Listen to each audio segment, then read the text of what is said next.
بسم الله الرحمن الرحيم. اللهم صل وسلم وبارك على محمد وعلى آله وأصحابه أجمعين. يا صباح الفل، صباح الهنا وصباح الياسمين، صباح الفل على عيونكم يا أحلى متابعين. صلى على الرسول. أهم حاجة ما تنسنيش في اللايك والشير ومتابعة للقناة وتفعلي الجرس عشان يوصلك كل جديد. بصوا بقى يا جماعة، النهاردة اليوم ما كانش عادي. عماتي كانوا كلهم عندي النهاردة وقالوا لي احنا ايه هنعمل غدا. طيب هنعمل غدا ايه؟ قالوا احنا هنشتري غدا من بره. طيب هتشتروا غدا ايه من بره؟ قالوا احنا هنجيب رنجة وهنجيب فطير جاهز. بصراحة راحوا جابوا الرنجة وجابوا الفطير، بس قالوا بقى ايه اعملها في طماطم وبصل وفلفل.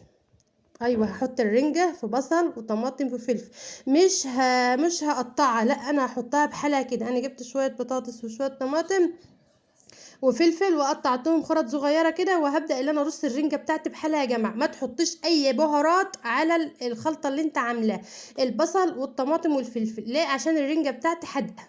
تمام. هم اشتروا فطور جاهز والرنجه. بس انا حبيت بقى احط بقى التكات بتاعتي يا جماعه، التكات بتاعتي بسم الله ما شاء الله، هي طعمها كان تحفه يا جماعه، والله بسم الله ما شاء الله. جربوه، طعمها كان حلو بصراحه. انا اول مره اعملها بالطريقه ديت، بس كان طعمها حلو وعجبتهم، او كانوا عايزين كمان، يعني هم كانوا عايزين يبعتوا يجيبوا كمان. بس بسم الله ما شاء الله كانت حلوه كده. انا هولع عليها بقى البوتاجاز وهسيبها على نار هاديه لما تفشر معايا. يعني ايه تفشر معايا؟ يعني بحس الرنجه بتاعتي فتحت كده وبدا اللحم بتاعها يبان.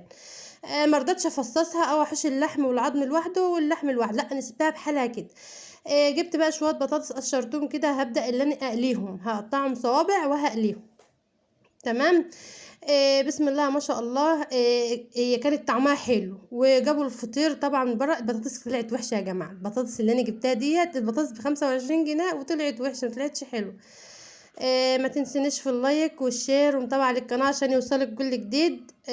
وتضمي لعيلتي الجميلة. معايا ناس من احسن الناس المحترمين بصراحة، بسم الله ما شاء الله عليهم يعني. كده خلصت البطاطس، حطيت عليها معلقة ملح وحطيت عليها معلقة خل. تمام.